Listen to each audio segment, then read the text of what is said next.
कक्षाची स्थापना करण्यात आली आपल्याकडून, काय म्हणाल आपण? सर्वांना प्रथमतः जय भीम जय शिवराय. मी प्रवीण गरबडे, छत्रपती संभाजीनगरचा एक शिवसेनेचा एक कार्यकर्ता आहे. मी सामाजिक न्यायमंत्री तथा पालकमंत्री आमदार संजयजी शिरसाट साहेब व माजी महापौर तथा नगरसेवक त्र्यंबकजी तुपे साहेब यांच्या मार्गदर्शनाखाली, यांच्या नेतृत्वाखाली आज शिवसेनेचा मदत कक्ष हा स्थापन झालेला आहे. शिरसाट साहेबांनी आज याचं उद्घाटन केलेलं आहे. आणि प्रमुख पाहुणे म्हणून कोण कोण उपस्थित होते? प्रमुख पाहुणे म्हणून स्वतः शिरसाट साहेब आम्हाला उपस्थिती लाभली त्यांची.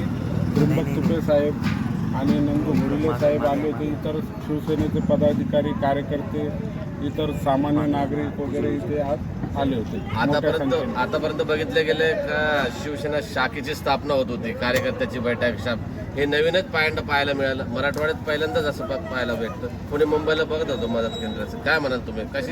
कशी आवड निर्माण झाली याबद्दल तुम्हाला? अशी आवड निर्माण झाली की जे आपले उपमुख्यमंत्री आहेत एकनाथजी शिंदे साहेब, हे खूप म्हणजे शून्यातून त्यांनी विश्व निर्माण केलेलं आहे. आणि त्यांनी अशाच लोकांसाठी, नागरिकांसाठी समाजसेवेचे कार्य करत आलेले. त्यांच्या प्रेरणेतून आम्ही हा मदत कक्षाचा स्थापना केलेली आहे. काय काय मदत करणार आहे सर? यामध्ये प्रामुख्याने आम्ही वैद्यकीय सहायता याला खूप महत्त्व दिलेलं आहे. आणि स्वयंरोजगारावर आम्ही खूप भर देणार आहे की बेरोजगार जे आजच्या पिढीतील बहुतेक तरुण जे बेरोजगार आहे यांना उद्योजक कसं बनवता येईल. CMEGP, PMEGP, जिल्हा उद्योग केंद्र, ज्या काही गव्हर्नमेंटच्या योजना आहेत त्या आम्ही इथे त्यांचं मार्गदर्शन करून आम्ही त्या अंमलात आणणार आहे.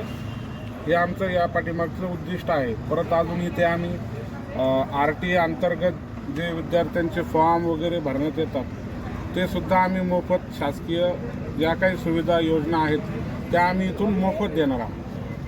या निमित्ताने नागरिकांना तुम्ही काय आवाहन करणार?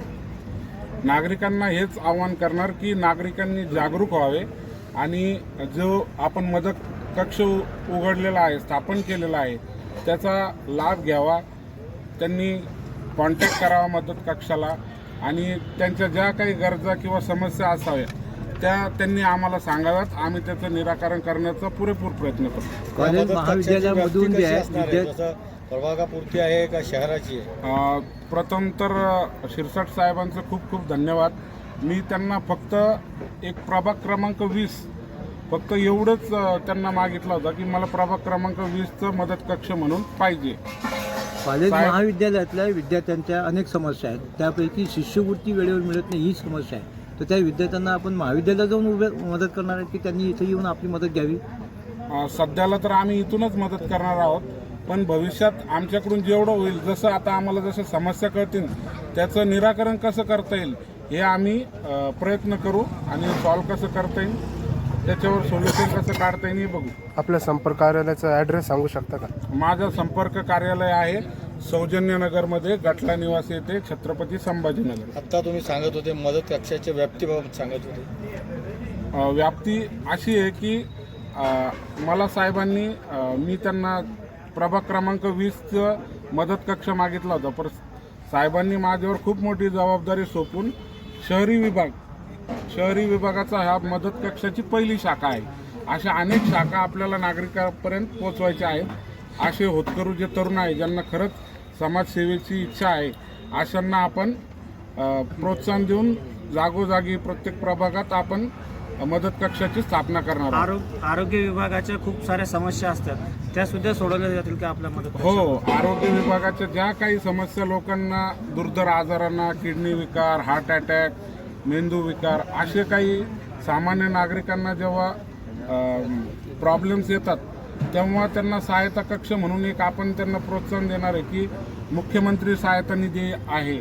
त्याच्यासाठी आपण इथून फॉर्म वगैरे भरून त्याचा पाठपुरवठा करून मुख्यमंत्री सहायता निधी त्यांना आपण मिळवून देऊ. मदत कक्षाशी संपर्क करण्याची व्यवस्था काय आहे? मदत कक्षाचं आज हे संपर्क कार्यालयच आहे आणि एक व्हॉट्सअप नंबर देणार आहोत आणि एक पोर्टल पण आपण तयार करणार आहोत. की सगळ्यांना इथून पुढं मदत कक्षाचं कॉन्टॅक्ट होईल.